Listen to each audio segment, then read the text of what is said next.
Hi everyone, welcome to optimism live classroom. আমি এসে গেছি সৌরভ স্যার তোমাদের আজকে একটা নতুন টপিকের ওপর ক্লাস করাতে। তো যারা প্রথমবার আমার চ্যানেলের ভিডিও দেখছো, যেসব স্টুডেন্টরা, স্পেশালি অপটোমেট্রি স্টুডেন্টরা, তো তারা অবশ্যই চ্যানেলটা সাবস্ক্রাইব করো এবং পাশে বেল আইকন প্রেস করে রেখো, যাতে করে এরকমই ক্লাসের ভিডিও যখন আমি কোনো আপলোড করব তোমরা নোটিফিকেশানটা তাড়াতাড়ি পেয়ে যাবে। তো চলো দেরি না করে শুরু করা যাক। থাম্বনেল দেখে তোমরা বুঝতেই পেরেছো। তো আজকে আমরা যে টপিকটার উপর ক্লাস করব দ্যাট ইজ ক্যাটারাক্ট, বাংলায় বলে ছানি। তো চোখের এই ছানি বা ক্যাটারাক্ট এটা এখন খুব কমন হয়ে গেছে, মানুষের চোখের সমস্যা দিন দিন বাড়ছে এবং ছানি হওয়ার প্রবণতাও ধীরে ধীরে বাড়ছে। তো সেইগুলো আমরা কাকে বলে, ডেফিনেশান, ক্লাসিফিকেশান এবং কিছু আমরা দেখব যে এই যে ছানির সাথে, ছানিটা হয় যে লেন্সে হয়, আমাদের ক্রিস্টালাইন লেন্সে আইবলের মধ্যে।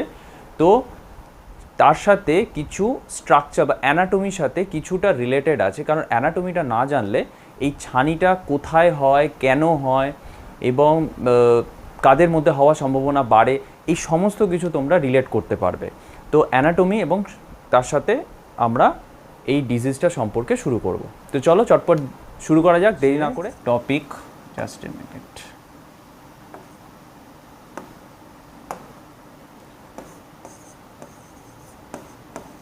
পেপার 1,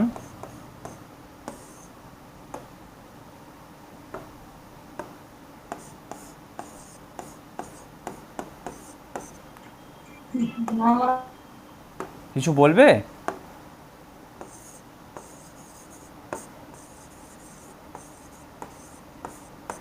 কি হয়?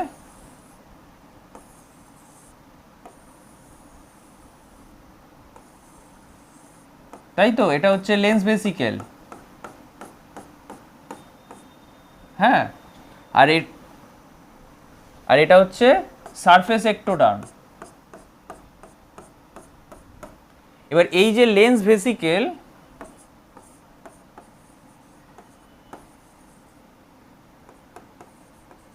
এই লেন্স ভেসিকেলের মাঝখানটাতে ফাঁকা থাকে, আর তাহলে এইটা হচ্ছে অ্যান্টেরিয়ার এপিথেলিয়াম আর এটা হচ্ছে আমাদের পোস্টেরিয়ার এপিথেলিয়াম।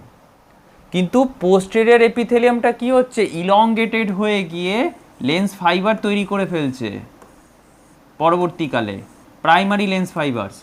তার মানে আর সেকেন্ড পোস্টেরিয়ার এপিথেলিয়ামটা থাকলো না অস্তিত্ব। পোস্টেরিয়ার এপিথেলিয়ামটা এখন লম্বা লম্বা হয়ে লেন্স ফাইবার তৈরি করে ফেলেছে, কিন্তু অ্যান্টেরিয়র এপিথেলিয়ামটা রয়ে গেল। এটাই সারা জীবন এই অ্যান্টেরিয়র এপিথেলিয়াম এই লেন্স ফাইবারগুলোকে পুষ্টি দিয়ে যাবে।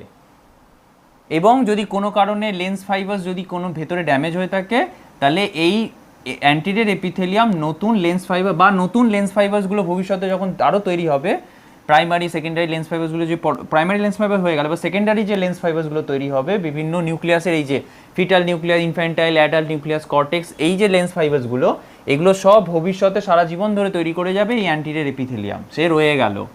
আর পেছনের যে পোস্টেরিয়র এপিথেলিয়াম সেটা চেঞ্জ হয়ে গেল লেন্স ফাইবার্সে, হয়ে গিয়ে প্রথম আমার প্রাইমারি লেন্স ফাইবার্স আমার এই ফিটাল নিউক্লিয়াস তৈরি করেছে প্রথম, মানে সেকেন্ডারি এপিথেলিয়ামটা আমার ফিটাল নিউক্লিয়াসে কনভার্সন হয়ে গেছে।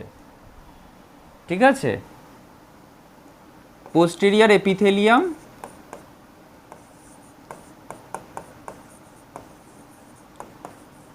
সেটা আমার ফিটাল নিউক্লিয়াসে কনভার্সন হয়ে গেছে, তাহলে এটার আর অস্তিত্ব নেই। মাথা ঢুকলো, বুঝলে সবাই যে কেন পোস্টেরিয়র এপিথেলিয়াম নেই?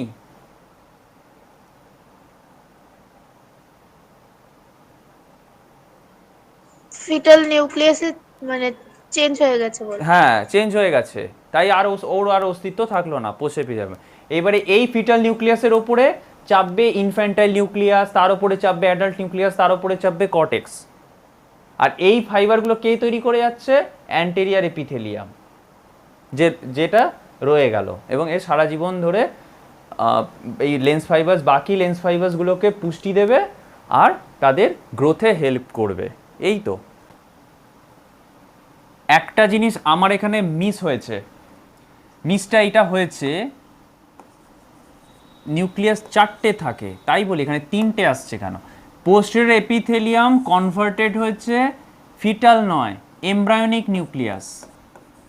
তার আগে আরও একটা নিউক্লিয়াস হয়েছে প্রথম, এমব্রায়োনিক নিউক্লিয়াস, বুঝলে? এমব্রায়োনিক নিউক্লিয়াস এটা হচ্ছে প্রাইমারি লেন্স ফাইবার্স। এর পরবর্তীকালে এই এমব্রায়োনিক একমাত্র এমব্রায়োনিক নিউক্লিয়াসের জন্মদাতা হচ্ছে পোস্টেরিয়র এপিথেলিয়াম। এবার এমব্রায়োনিক নিউক্লিয়াসের ওপরে ফিটাল নিউক্লিয়াস চাপছে, তার ওপরে চাপছে ইনফ্যান্টাইল নিউক্লিয়াস, তার ওপরে চাপছে অ্যাডাল্ট নিউক্লিয়াস, তার ওপরে চাপছে কর্টেক্স।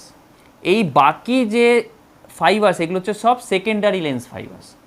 এটা হলো প্রাইমারি লেন্স ফাইবার্স। আর ঠিক আছে, আর এইগুলো হচ্ছে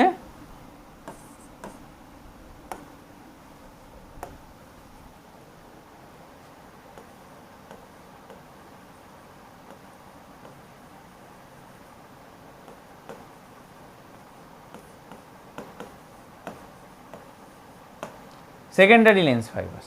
তাহলে পোস্টেরিয়র এপিথেলিয়ামটা কনভার্টেড হয়েছে এমব্রায়োনিক নিউক্লিয়াস, যেটা প্রাইমারি লেন্স ফাইবার্স, এবং এর ওপরে এমব্রায়োনিক নিউক্লিয়াসের ওপরে চাপছে ফিটাল, তার উপরে ইনফ্যান্টাইল, তারপর অ্যাডাল্ট, তারপর কর্টেক্স। এই সমস্তগুলো কে জন্ম দিয়েছে? Anterior epithelium. কারণ পোস্টেরিয়র এপিথেলিয়াম আর কি করে, পোস্টেরিয়র এপিথেলিয়াম তো চেঞ্জ হয়ে গেছে এমব্রায়োনিক নিউক্লিয়াস। এবার এই নিউক্লিয়াসের উপর যে যে নিউক্লিয়াসগুলো চেপেছে, কর্টেক্স চেপেছে, বয়স যত বেড়েছে সেগুলো সব কে গ্রোথে হেল্প করেছে? Anterior epithelium. মনে থাকবে?